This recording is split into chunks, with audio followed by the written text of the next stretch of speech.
A spokesperson for the Gaza Humanitarian Foundation, the American-Israeli joint organization in Gaza that is supposed to replace the NGOs when it comes to delivering or distributing the aid to Palestinians. The spokesperson has recently mentioned on an interview on Channel 4 in the UK that basically about a dozen aid workers were first were killed by Hamas and later were denied access at Nasser Hospital by the Doctors Without Borders. We mentioned it a little bit today.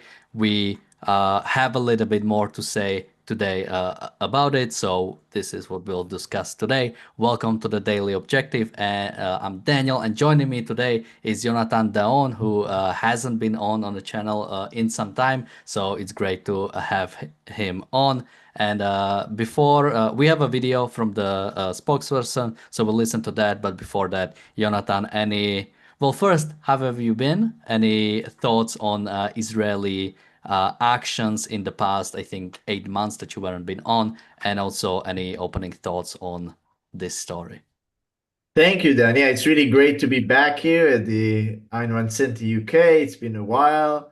I'm very happy to be resurrected here, and I hope first of many more reincarnations in this wonderful channel. What is there to say, Dan? I think it's just a disaster from every possible angle. You can cover this issue. You can cover it from the how it appears, the public relations perspective. It looks bad. The moral perspective, it is bad.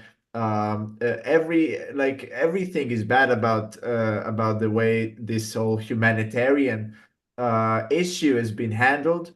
Has been a disaster. This particular story is nothing. We can't be very surprised about that. Even if we're talking about good organization that we know are have a good intention, like from what I can gather, the GHF are much, at least much better than not what we used to have. Even if they are, the fact that their people are dying needlessly is terrible, and it's tragic. People who've been sent there to work, Americans who've been doing contracting work for that purpose, they shouldn't die needlessly. But I think from the very premise is wrong. They shouldn't have been there. There shouldn't have been a GHF. There shouldn't have been humanitarian aid. There shouldn't have been anything that is delivered to the people of Gaza on behalf of Israel or America. The only thing that they deserve is the opportunity to surrender. Yeah, absolutely. So let's listen to the spokesperson and what he said. You may not know this because it wasn't widely reported, but at Nasser Hospital, a busload of our local workers, many of whom now sleep and live on site because of the Hamas threat, a busload was murdered on video. 9 of them were murdered, and the 20 living survivors were dropped at Nasser Hospital, where Doctors Without Borders is, and they were refused treatment. They weren't allowed in, and they were left to die in the courtyard. So yeah, again, this was Chapin the Fay, spokesman for Gaza Humanitarian Foundation, and this was on Channel 4 in the UK. And yeah, I mean, if this is true, this is incredible, right? And it wouldn't be out of ordinary. We've seen what has happened in Nasser Hospital in the past. I mean, just to bring up a few things, a freed Israeli hostage has claimed that she had been held in Nasser Hospital, so it was used to hold hostages. Just last March, a precise strike eliminated Ismail Barhoum, Hamas' former head of government in Gaza and key figure in its financial and institutional leadership. This was claimed by the IDF. And of course, this hospital has been targeted multiple times because Hamas has been continuously using it. Not to mention the complicity of their doctors, right? You can try to deny that you are not sort of responsible in Hamas crimes. But if you see the hostages going around, and I'm not sure if this video was from the same hospital, but there is one video of basically doctors walking around while Hamas is taking hostages right next to them. So you cannot deny complicity in that. As well as last year, specifically when we are talking about Doctors Without Borders, they've stated last year in June 2024 that one of their staffers, Fadi al-Wadia, was killed by the IDF, which everybody immediately condemned Israel for it. And then IDF revealed that Fadi was a rocket developer for Hamas for over 15 years. Well, it might have been Islamic Jihad. Sorry, I might have my terrorist organization confused. We have a super chat from Jonathan. Thank you so much, and a super chat from Bonnie. Thank you so much. I mean, Jonathan, yeah. What do you? Yeah, When did ever hospitals in Gaza give any good to the world? I mean, what positive thing had ever come from these hospitals? We know um, all of them practically served as a command post for the various fighting factions. I won't even bother trying to name the particular one. They're all representations of the same entity that wants to be called Palestine. So let's just call it Palestine. These are Palestinian hospitals, and as such, they happen to be not really hospitals. I mean, sometimes they are when it's convenient. They're hospitals when they need to pretend that they are hospitals. And I'm sure there is some actual like hospital activity going on there, but underneath the surface, the more important thing, and the reason why there are so many hospitals per square meter in Gaza, probably one of the highest rates in the world. I wish in Israel we've had so many hospitals. We have a shortage of hospitals in Israel. Maybe we need to learn something from Gaza. The reason they have so many ones is that they are serving as command posts where soldiers hide, where their commanders lie, because they're a bunch of cowards who know the rules, who know that Israel like to pretend to be the good side. And they play this game that this is illegal to bomb it because it's a hospital. That's why it is. And of course, the what are they called? Doctors Without Borders. Are we surprised that they're like that? I mean, all these humanitarian organization, they end up being like UNRWA, for example. We've seen how the whole UNRWA situation unfolded, and this channel covered it very well. So yeah.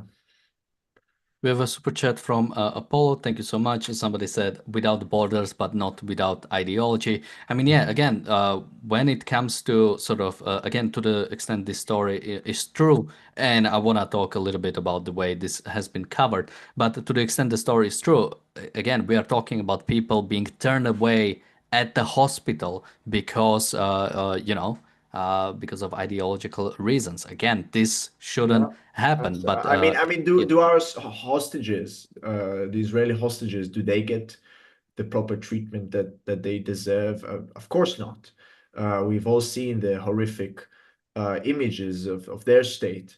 So obviously, other people, such as these aid workers, will suffer from the same. But if we are to look at it from a deeper point, Dan, I think it's easy to get upset at the hypocrisy and be outraged at this particular organization. But the real issue is that this is the creation of Israel. Israel has let this happen. First of all, Israel has let October 7th happen. And it has, for almost 2 years since then, refused to decisively end the war, continue to play by these ridiculous games that we're just trying to appease the world with all this nonsense that is the so-called humanitarian aid, the creation of this organization called GHF, and these humanitarian centers where they give food and all that to the enemy population. We shouldn't have been in that situation to begin with. They shouldn't have been. The war should have been over in weeks, not 2 years. And everything we see nowadays is just a result of that corruption, of our chronic inability to win wars, This is not something new, by the way. Israel has not won a war since 1967. So this is all a continuation of that failure of, we can go back to Oslo Accords or even before that. That is the deeper issue. That we should put pressure not on the UN or at the whatever NGO is involved. The pressure should be on Israel for not doing its job, which is to protect its citizens and not to appease anybody else, not the people, the anti-Semites on X, or the various other people that we're trying to appease by doing these nonsensical things, such as giving food to our enemies. Yeah, and just quickly, somebody in the chat says there were still hospitals, and again, sort of like Hamas knows this game, right? They know that again, hospitals are not some sort of like intrinsic safe spot that if you just put an age or something, or I don't know what they put in Gaza on a hospital, but just because you put a certain symbol, now it has this like aura against it that you cannot do something about it. It's contextual. Even if we are to take sort of the law of warfare, well, it's still on Hamas to actually protect those hospitals, meaning separate their forces from them. But again, that's accepting the moral premise. If Israel, if what it takes to end this war is for Israel to target hospitals, then that is what it has to do. Again, Israel didn't choose to start this war, but Israel should damn well finish this war. But since we are continuing with this, yeah, I want to also bring this up because, again, this is an interview from August 14th, so 2 days ago. It was on Channel 4. And this was just a by the way almost mentioned like, hey, people were killed because they were denied access into a hospital. They didn't have to die. Dozen people didn't have to die, but died because they were simply denied access. This should have been a huge story, and it's still not. It took about a day for some open source intelligence people to pick it up, and still right now, no, at least last time I checked an hour ago, no medias are reporting on it. No New York Times, no even Israeli medias are picking up on it. Just imagine if this was a Palestinian story. I mean, go Whoa. back to Al Ali Hospital. The numbers, the 500 numbers, was published in hours after it had happened, with no verification, with Yeah. no sort of like trying to see what actually happened. It was immediate. This I don't know if I in my notes I have it as a failure of Israeli Hasbara, but again, this amount of yeah, like the fact that nobody cares, and Yeah. and even from the other side, right? Like this should even get negative attention. Like if this is a made up story by the Gaza Humanitarian Foundation, that there should be some buzz around that, but it's literally nothing. Yeah, no, I agree. So long as the Jews are not doing the killing, then nobody cares, and we can see it with any case of tragedy happening around the world. It only matters when the Jews are involved. That's when I saw this funny guy who's doing impressions of Tucker Carlson. Maybe you know him, Dan. Who's like going over like where there are Christians being killed, and like, oh, maybe you want to talk about Sudan, Tucker. Maybe you want to talk about Syria. Maybe you want to talk about like give like a dozen countries. And they say, oh, but there was in Judea and Samaria, there was this Israeli settler who bumped into the car of an Orthodox priest. So then he would. I know he'd done this ridiculous interview with one such priest. So yeah, only when the Jews are involved, it's interesting. I find it flattering. I think it's very flattering that people are so interested in us as an Israeli. I think that's very nice. We appreciate the attention, and you can shove it. We really don't care what the people think. What should matter. And I don't like when we say Hasbara failure. I want to say something broader than Hasbara is a failure of Israel. There's no Hasbara. Hasbara in itself is not is not something that we need to. It's not a front. Like people say, it's the eighth front. It's not a front. Hasbara, if Hasbara was a front, then we would lose all the seven other fronts, because if we win the Hasbara fronts, we lose the war, because losing the war doesn't look good. Winning the war doesn't look good. So if you want to win the war, you have to sacrifice Hasbara, and that's one of the things I advocated for in one of my essays called "The Moral Collapse of Hasbara," and I encourage the viewers to check it out on my blog if you want to see it more detail. What matters is that we win the war and we have security for Israelis. We release the hostages. We make sure there's no more Palestine. That's what matters. Not if it looks good. Not if the people at the UN like us. Not if Keir Starmer likes us. Doesn't matter. Doesn't matter, because they never liked us anyway. Even if it would have mattered, when did ever the Gentiles like the Jews? When were the Jews ever popular? Even before Christianity, the Jews were not popular. Yeah, I mean, something I've said many times to Netanyahu, well, not personally, we don't meet each other, but sort of on the show, is the world will hate Jews no matter what, and there is nothing you can do about it to change that. The only thing you can do, and again, when it comes to people or countries with self-esteem, the main part of it is you don't have to justify your existence to other people. Israel doesn't need to justify both its existence and the fact that it's trying to defend itself to the international community. Yet, the more it does it, the less it matters. Because again, it's not about the way morality works in the current world is you cannot justify your existence. Your living is immoral by itself. So there is no moral way to wage war. The only moral way to wage a war is to surrender. This is the type of demands that are being. So when Israel tries to do, well, we deliver aid, we this many 2,000 calories a day for every single person has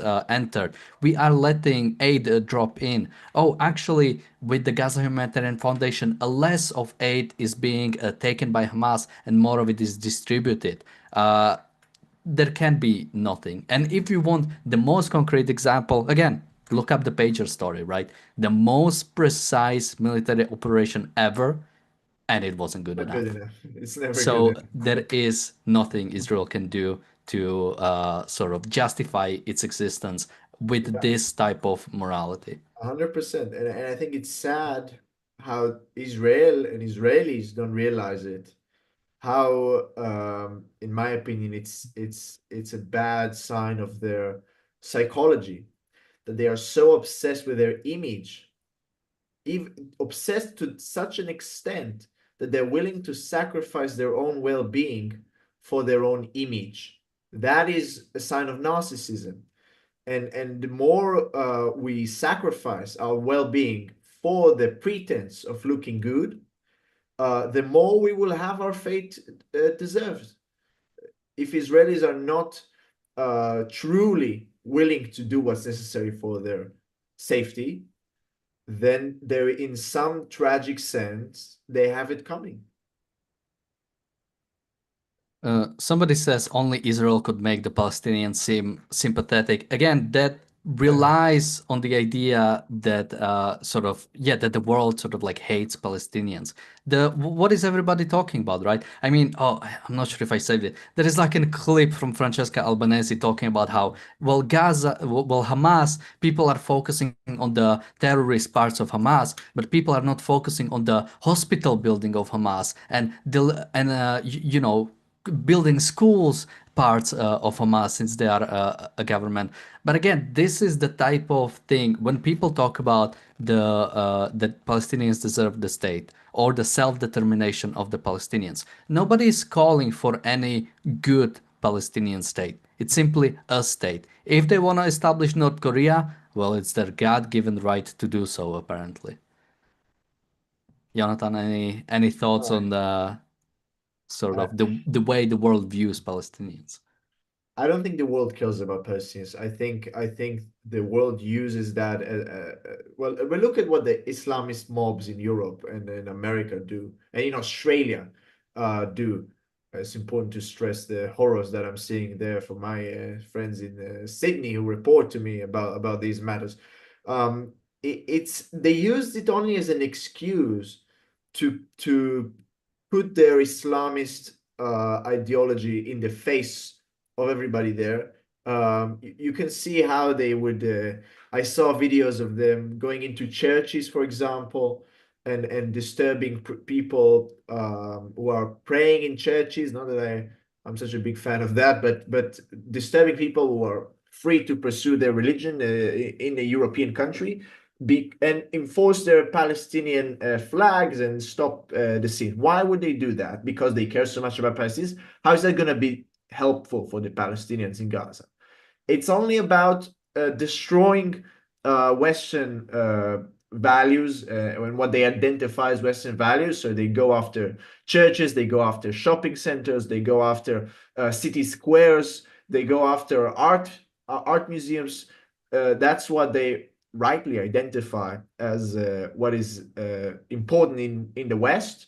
And they're going after that because they want to destroy the West. It's not about the Palestinians. There are no Palestinians that it helps at all, if anything. So I think that's what it really is about, destroying the West. Yeah, I mean, what the Palestinian propagandists have really mastered is basically infiltrating every single movement. I mean, even in my country, Slovakia, where the Israeli-Palestinian conflict is pretty much nobody talks about it really. Even here, when you have anti-government protests that I'm largely supportive of, sometimes you see Palestinian flags on those protests. That's ridiculous. The fact that they are managing to bring it into every single situation. And you can go and look up any single protest that's happening in America or across the world. Somehow the pro-Palestinian side is always there and is always appropriating what's happening there. So again, they are much more popular than they realistically are, because as you said, nobody really like Arab states don't really care for the Palestinians. It's That's just a for sure, yeah. it's just a convenient way to fight Israel. If Israel fully stood on its legs and ended the Palestinianism, ended the culture that is currently happening in both Gaza and Judea Samaria, this would end yesterday. Yeah, it's an excuse to go to the street and fight the culture wars that they are in the midst of. And I also see some poetic justice to see it happening in Deutschland, to see it happening in France, countries that were not very nice to the Jews, to put it mildly. You didn't want your Jews. Well, you're gonna have some Islamist mobs ruling over your streets and doing some horrible things to your people. Maybe there's some justice, historic justice in that. Maybe they should have kept their Jews, not send them to the extermination camps, and things might have turned out much better for Deutschland. Somebody said, don't underestimate the fear the West has about Islam, PTSD from September 11th. Governments are genuinely scared about what would happen if they stood up against them. That's ridiculous. The West can completely overpower. The small Israel is able to completely shut down Iran, completely shut down Hezbollah and the Houthis, completely shut down pretty much any real sort of Islamicist attacks that are happening. Again, the main sponsor of Islamist terrorism is Iran, and Israel alone is able to shut it down. Remember back the Iraq war. How much did it take for Saddam Hussein's regime to fall? 3 weeks? And then we were there for longer after that, because we didn't know what we're doing. But when it comes to simply taking out the regimes that do sponsor terrorism, we can do it in hours, days, weeks, if we do not if we do not want to do it too quickly. So again, this you don't the way you fight evil is not by being scared of it. You simply do Yeah. stand up for it, because evil is impotent, but it knows that as long as we are scared of it, they can do so. Again, Russia is unable to take out small Ukraine because of how, like, I always say I'm not looking forward to for this happening, but when China invades Taiwan, you'll see how weak China is, as every single dictatorship is. I hope we don't get to that day. That's yeah, I'm hoping for. It'll be very, very sad day. But yeah, absolutely. As you've put very eloquently, Dan, these countries, these people, you know what? I'll tell you what is our biggest advantage over the Islamists is that they are really, their ideology is really insane, and they take it seriously. And because of that, they really don't have a chance to win. They're not grounded in reality. They think magic will happen. They think I don't know the theology too well. I don't want to pretend to be an expert in that, but they genuinely believe that some really crazy things, and because of that, they don't really have a fighting chance. And as you said, we see what happens in Iran. Yeah, we can find footage of what people in Iran said, that the Jews brought them the drought, right? What did they say? The Jews are steering away the clouds. You know, is one example for what Islamists believe in. They're not connected to reality, so they don't really have a chance. We need to realize that, and we need to stand up. We need to be strong, to be proud as well of what we are. That we are Western civilization, the best civilization ever. And you don't like it, you can go somewhere else, or you can try to pick a fight with us and see how well you do. Bonnie earlier in the chat asked, what's the current feeling in Israel? Are most backing the hostage families that say don't go into Gaza City? Well, that's a even more depressing issue. Tomorrow we have a big, presumably we have a big demonstration the whole day. The whole country is on strike. Um, and think about it, Dan. They want to shut down the whole economy to help the hostages. How does that help the hostages? Can anybody explain? I have not heard a reasonable explanation. One of the explanation I've heard was that it shows the hostage families that we are sympathetic to them, that we feel their pain. So we're doing a strike because they felt like doing a strike. But that's crazy. You know, I don't blame the hostage families for feeling horrible. Of course, they are. It makes a lot of sense, and you know they want to feel better, and that helps them. I understand them wanting that, but there's no reason the country should allow such a thing. I mean, this is a rule of law. Western nation that shouldn't let some people do whatever they want and shut down the country, close roads. If a business wants to voluntarily and shut down for a day, of course it's their right to do that. But we're talking about demonstrations clogging up major roads. We're talking about government, not I don't think the union is actually going to be a part from what I've read lately. So I don't know if it's also pertaining to that, but there's going to be public road closure. That is a major disruption to the lives of people who want to pursue their lives, and nobody has a right to do that. So that is violent. That is violence, and doesn't really help. It just shows that we really want a deal. We really want to surrender to the Palestinians. How is that helpful to release your family, to release our citizens? It's not. Yeah, I mean, just to complain about the protesters a bit more. When I was in Jerusalem, I couldn't visit Knesset because some protest was happening, and they basically closed down both the street and sort of the access to Knesset. So police shut it down, so I couldn't visit. The So Knesset is okay to shut down. I mean, I think that's actually one of the only places, Dan, that is legitimate to shut down. No, the parliament is fine. We don't like the parliament so much, right? It's okay. But like talking about millions of people going to work who can't go to their work. I mean that's a disaster. We can't let that happen. well, I wanted to check it out. Maybe I would meet some of It's the. not that special. It's not that special. Well, no, it's still interesting to go see. You have a now you need have a reason to come back. I always had. So yeah, we'll add it to the list. Definitely coming back again. Hopefully hopefully I'll be also able to visit Gush Katif and the new settlements in Judea and Samaria that Bezalel Inshallah. Smotrich is planning.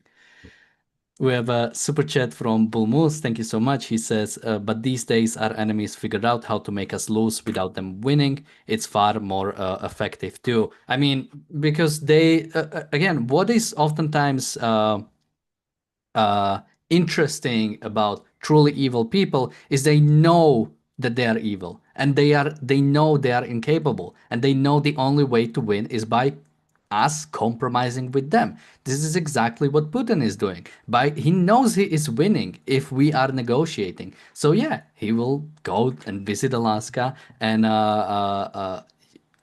negotiate. Hamas knows that we'll throw a bone to Israel and negotiate every now and then where we'll ask for we'll give you one hostage but release 1,000 terrorists and Yeah. also give us back Marwan Barghouti so we can institute the third intifada. So again, you got it exactly right. The evil knows what it's doing. We also have a super chat from Jeff. Thank you so much. And Apollo Zeus. Thank you so much. Um, any more thoughts, Jonathan?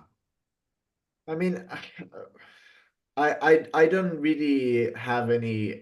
One thing you learn, and I think you learned that in your time in Israel, Dan, is that you can't have any expectations to what will happen. Nobody knows. I really hope that we actually follow through with this plan and do finally occupy Gaza, whatever they mean by that. I hope they mean actually occupy, not fake occupy. I'm worried that they do mean the fake one, as they like to do things. They never do things fully. You Well, have they've already said the goal is to transfer it to. I think the exact quote is something like, "Find an Arab state that is willing to de-radicalize the Palestinians and solve the problem." So I yeah, can't we wait like to to find that Arab export. state. We like to export our problems, and we have to get rid of that nasty habit. I think Gaza is our problem and is ours to solve, and nobody else will solve it for us, as nobody has solved our problems for us ever in history. It is for Israel to do. That's what Israel is for. That's why we formed Israel, so that we deal with our problems without relying on the Gentiles. So I hope for you have to hope for something positive, but I would not be surprised if it all, if we cut some deal and get some hostages back and call it a day. But we'll see. I don't. I think prophecy is given to the fools at the end of the day. Yeah, I mean, this would make sense. And again, sort of Israeli reliance on West is maybe its downfall because if people remember, it took the Jewish organizations to even go into the region.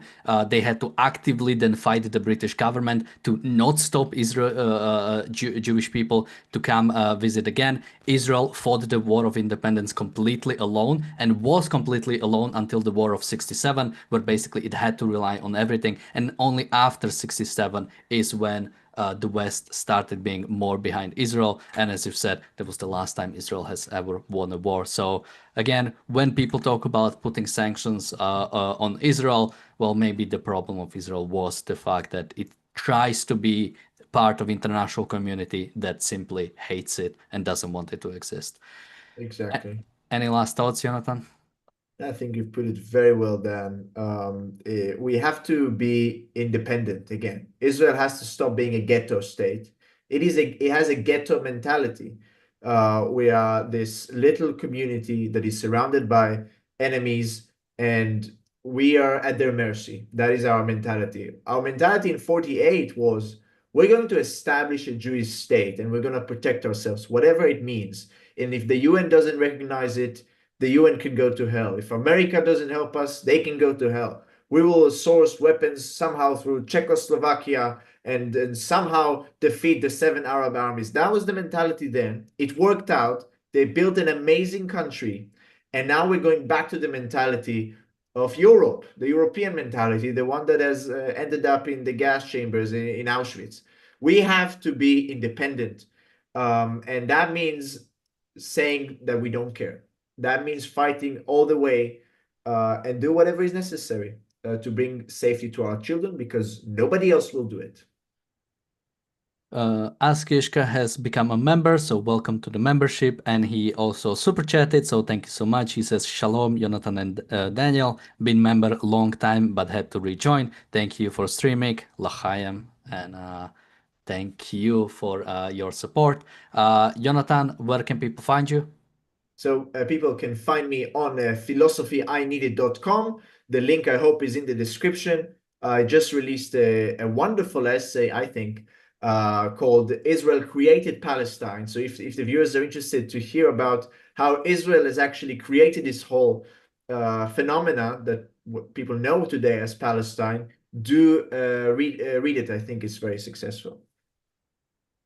Yeah, and that's going to be in the description. So with that, thank you, Jonathan, for joining me today. It's great to have you back, and we'll be back tomorrow with another episode of the Daily Objective and the reality show. Well, no reality show, Daily Objective. Thank you, and bye-bye. Thank you very much.